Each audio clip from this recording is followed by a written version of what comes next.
Welcome back to Careful Boys. We had just done a video about the shooting of that woman by the ICE agents in Minneapolis. And then at the time, we only had a very limited selection of angles. And now an angle has come out that shows the opposite side. And I think we have to do another video because this changes some of our opinions. Yeah, because there's more evidence now. Since we did the other video, President Trump has now released a statement about it. We're going to read that after this. But here is that other angle. I can't zoom into this, so you'll just have to see it. Right there.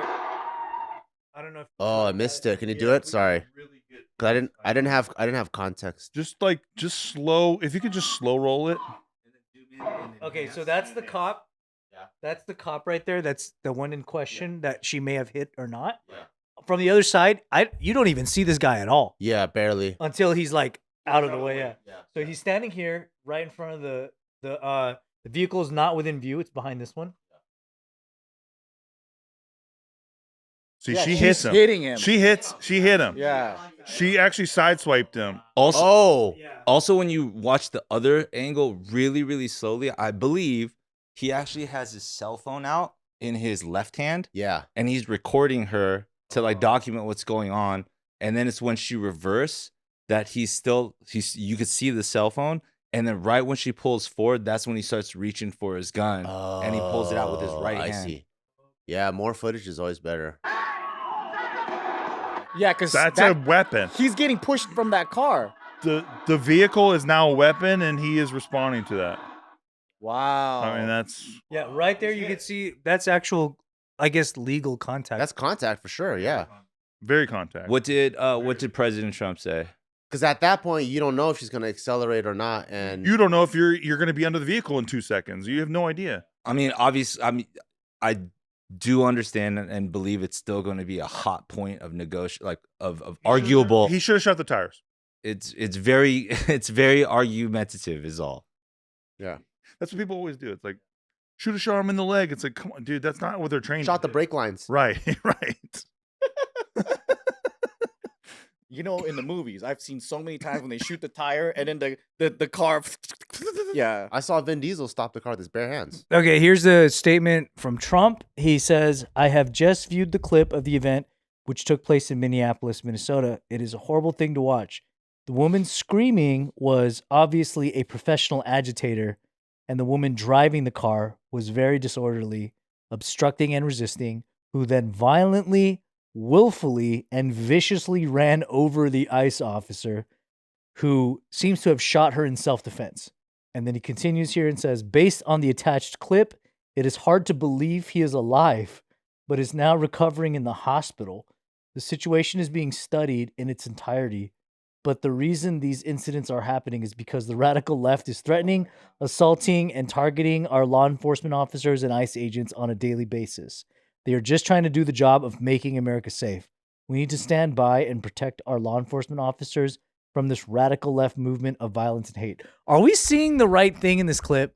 It sounds extreme. I don't see what he's saying. Is there another ICE agent that's under the No, I don't know what he's hospitalized. He over. acts like the But, guy got hit and he's like rolling. ran over? Are we missing something? I mean, maybe he cracked a rib or something, or cracked his hip. That's the clip he's referring to? He didn't get run over. No, he didn't get run over. Maybe the tire went over his foot and we didn't see it. And he's got a broken toe and he's in critical foot condition. Maybe Bob Marley died because of a toe condition. I would hate to have to record a third video like this because we didn't see that there was a guy under it. But it sounds exaggerating that he's saying ran. It's clearly exaggerated. I don't think Trump exaggerates though. Because if that's the guy, nope. Unless what the hell was that? It could be they hit his foot. Yeah, that could be. No, there's no one on the ground. Okay. But I do think like it's easier to look at this from someone that's not in the moment and go like, "Oh yeah, he shouldn't have died for it." Should have like he didn't get hurt. Exactly. So it's like, well, maybe because he did it that way, he didn't get hurt. I think it's really tough because this is an extremely bipolar conversation, and it's so extremely bipolar and radicalized that like you can't like try and logically rationalize information from what's going How on. can you diagnose what this conversation is from afar? Because you're not a psychologist. All I'm saying is that if I was trying to be like truly centrist about this and objective, obviously the very, very most terrible thing is that somebody died from the situation. So him not addressing that in some manner of sympathy, regardless of, this is what Obama's really good at, by the way. Obama was really good at, it didn't matter what his actual like actions were, like silently. Drone striked an American citizen. That's our bad. But he was very articulate and understood how to appeal to the masses by way of, he was super articulate. He could figure out a way to address the tragedy of like what had happened to somebody on his enemy side, so to speak. He could address that, and that's, I think that's the extremism. How can you diagnose that this conversation is bipolar when you're not an expert? That's fair, sure. Like to even try You and said this is a bipolar conversation. try and even answer that as a joke would put me on an extremist side. You mean it's polarizing or bipolar? Polarizing, sorry, polarizing. Sorry, I'm just clowning. Is that why you're making fun of him? Because people always say, you can't diagnose somebody from before. That's crazy. He is a part of the problem though, like how he demonizes. 1,000%. It's almost like he's justifying the death of someone. 1,000%. Like it's like, okay, well, it's somewhere in the middle. Yeah. She thought she was doing the right thing, protesting and like, you know, But protesting is different. But than also, like, hold on. But the thing is, as soon as you start accelerating Mhm. at that point, no one knows your intention. And by law, if you're charging toward an officer, you're gonna get shot. Exactly. So like, I don't know, you know, everyone can look at this and go, well, you know, maybe it wasn't worth dying for. And it's like, well, how would you know if she wasn't trying to kill him? That's it. It's You bang don't bang. know. It happens so I fast. feel like this is one of those things where like without enough information, it looks so bad on the ICE end of things that like the proper politically like press response is to kind of get in front of it quickly and make it much more of a self-defense conversation, which again, I think objectively we look at it and like it kind of makes sense because you don't know the intention, and we're trying to break down like these fucking 480p videos Frame by from frame. far away, from frame by frame, right? But Yeah. Horizontal. Just hold it horizontal. from a press point of view, they're like, we need to get ahead of this thing because optics are not in our favor, and it looks like a trigger happy, gun quick like moment. Well, I mean, if you break it down to what you're supposed to do, right? If cops say stop, you kind of want to stop. But how many people are jumping on critical thinking? How many people are like, hey, we are a part of a podcast that has to have like a 15-minute conversation of like a very, very 12-second video clip. So like, let's dive into it and try to understand this guy's point of view or this girl's point of view. Like, how many people are actually doing that versus watching maybe a 12-second clip, seeing somebody that they follow on Twitter or Instagram who is like a part of like their indoctrinated like mentality of government philosophy, and then going like, that's fucked up. It's a bipolar conversation. Shut the fuck up. Wait, so Kind of made sense though. Kind of made sense. You understood. You understood my idiocy. And we are idiots here. That's the whole point. We are idiots here. if we reel it back, right? Yeah. At the end of the day, if an officer says stop, Exactly. aren't you just supposed to stop? Exactly. Like, yeah, they can't shoot you for driving away, Mhm. but if there's a cop in front of your car, you don't try to drive. That's it. But what if you're so deep in the belief that you don't believe in the law enforcement? They- But we're the- talking about two different The things. law enforcement So- officer doesn't know that. So we're talking about two different things. I'm just talking about protocol, and Yeah. you're talking about the psychology behind the person behind the wheel. I get it, right? And I Yeah. empathize for like, yeah, she might be radicalized or whatever. But the law or the common sense thing to do is if an officer is pulling you over or telling you, hold on, right? And if you drive away like a fugitive, then guess what's going to happen? Like, yeah, you're not going to get shot, but they're going to come after you That's because they it. have to come after you. I think the argument in America today, though, is that people look at people like police officers different from ICE agents. I don't think they see the same version of law enforcement and the same logic applies. I think they see ICE agents as a like the muscle of a federal government that is fascist and that is doing things in an immoral version of human and humane society. I think they look at police officers in a completely different version of things, whether they hate or love or respect. But 4 years ago, they did the same shit. I Sure, could but- see that, but I also just think in the heat of the moment, people forget all protocol. Because even, like we all know, law enforcement, they're just there to execute the law, right? you really settle your dispute in the court.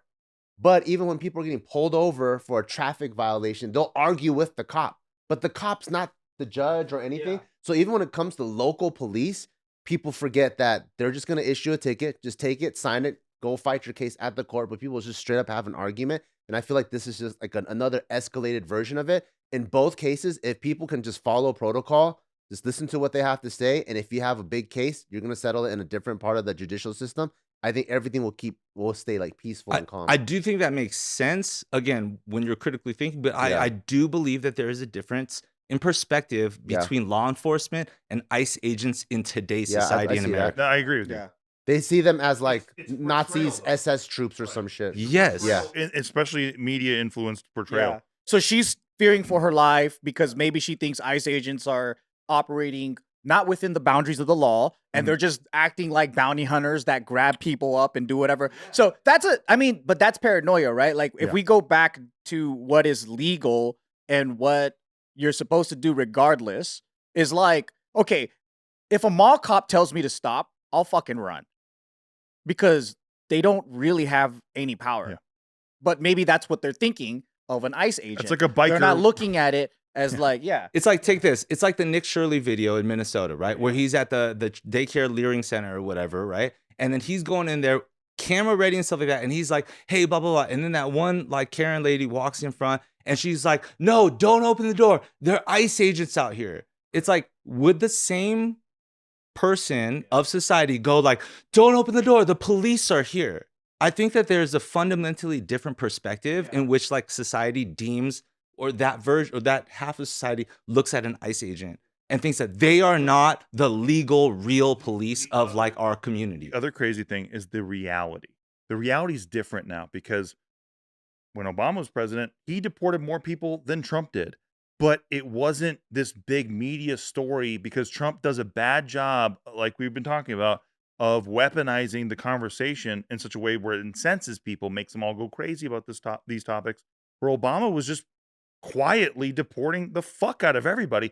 He was called the deporter in chief when he was president. He deported more people than Trump still has. So that's kind of what's crazy about this is everyone's so incensed about ICE, but ICE was doing all this shit under Obama completely scot-free. Nobody gave a fuck. And it was happening the same way. It's just now it's media, personified because Trump made it all white hot fucking in the media. Maybe, again, hot take, but maybe that's what the sensitive America of today needs. It's not just about like the righteous actions. It's about like the sensitive articulation to make the like difficult things happen quietly. I don't know. I'm not saying I believe that. No, I agree with you because it's you when you make people crazy by incensing them with rhetoric, it does have they react this like kind this of effect. Yeah, Whereas like they don't want to comply because they go, oh well, I can't trust ICE. I don't know what they're gonna do to me. These videos have shown that Trump is not a unifier, right? He's dividing people. Whereas Obama, while he definitely divided people in his own way, he, on the surface level, was unifying everybody enough where he could deport more people than Trump ever did. I didn't feel did. tension. That's what I'm saying. During Obama. And you didn't have people filming ICE but he was doing the same shit. You never even thought of it. You could see, you drove under freeway overpasses and you'd see fuck ICE everywhere because and ICE was more aggressive than they were now. I remember. Yeah.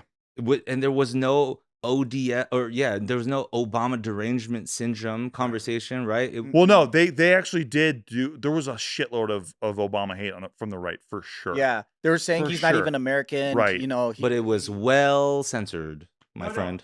But it wasn't popular. Like Trump won Indiana the last 2 times. Obama won Indiana before Trump did. You know what I'm saying? Like Trump actually won Obama's former supporters. Exactly. So they're both populist kind of presidents. Exactly. Yeah. No, but they rode populist waves. The difference is though, Trump rhetoric came into the game and he really divided and roasted, but also in general, the way that politics is, we live in 2 different worlds. Yes. Because it's not just Trump, but it's like the internet era where everyone's in echo chambers. Mm-hmm. So we're like, kind of like to your point, yeah. You say, these people have a completely different view of how they see ICE. They don't see them as really. They look like they see him as Gestapo, fucking secret police. Mm-hmm. So yeah, in her mind, she's running away from the Nazis, right? Exactly. She's in fear. So that makes a lot of sense. But then, like, for me, it all just goes down to, regardless of your paranoia or how you view or what you think might happen, it all goes down to what the law is the law, right? And then you fight things through court or whatever, because if you try to evade, no matter what, it's not going to end well. Yeah. Anytime you try to evade, like, even if you're in the right, it's not going to end well because they have to chase after you. I agree. Or even obstruct, because that's not going to end well either. And that Gestapo like style police perspective, if they're being empowered and entitled by the highest sitting power in your government of the country you live in, like what running's gonna be worse. And that's a tough thing to swallow, but it is. And I do think we should protest if you believe, what's right is right. 100%. But within, also preserve your life, like, to fight another day. Like, you got to protest smart. Yeah. Like something that probably Obama might have or would have said was still somehow backing for people's right to peacefully protest and support that and feel really, really sad about this tragic situation and to continue promoting that people peacefully protest. But the second you cross that boundary of peace, is the second things and tragedy can happen. And that's what happened today. And that's the thing, whether he believed it or not, because like, I don't know what intentions are. I know what politicians say and don't say. Obama came across better with that because his rhetoric wasn't incendiary. And so it's less likely to make 37-year-old white ladies who go to yoga lose their fucking brains when they see an ice truck. But the media also wasn't amplifying everything Obama said. The way that they do, like, like Trump's asking for it, but then that shit gets like, it radicalizes everybody who already hates him to like take action. It's very true. This is going to create like avalanches of momentum from mini snowballs at the top of the mountain that are like crazy. This is honestly going to divide the country so much more. Hopefully more people look at this as a reason to not throw your life away over something like this. Right. And don't try to run over a police officer. I don't even know she was trying to do that, by the way. Yeah, she could be trying to just escape. Yeah, right. But whatever. And like but whatever. You can't do that shit. Makes it not worth it. It's like, so you're gonna die over that? Like, whether or not you meant to do it, the fact that you put yourself in that position. Yeah, because she's so incensed. It'll probably be debated forever. Like, who knows? You know what's crazy? It's like it is so divisive right now because you have it feels like, at least, I don't know numbers, but it feels like there's more protesters than ever. But also on the same side, they have more people applying to be ICE and Border Patrol than ever. And more recruitment. It's more military recruitment in history. I do feel like there are more protests. I do also feel like most of them make no sense to me. How can you be no kings and also free Maduro? That shit makes no sense to me. That means it's circumstantial where you don't want Trump as your dictator, but you're okay with other countries just having a dictator. Yeah, like, so he seized power. Like, no. The argument is you don't want Trump as your dictator, and because you don't want him as your dictator, you don't want him doing other things to other people. That's not fair. It's all Trump centric is all. It's just I hate Trump. It's contrarian to whatever Republicans are doing, but that's fine. I think that's awesome if you have that opinion. It's still not worth losing your life. Like, come on, man. Live through this whole shit like that. You'll make a bigger difference that way. I want people to effectively get their point across, and I want them to fight smart. But like going out to the street, putting yourself in danger, and hitting a bongo drum isn't going to change the world. It's not going to fucking do. But you might raise a couple of dollars. That woman who died left behind a child too. Damn. Yeah. She had a kid, so it's like, that's going to be worth it for you. It's a shame.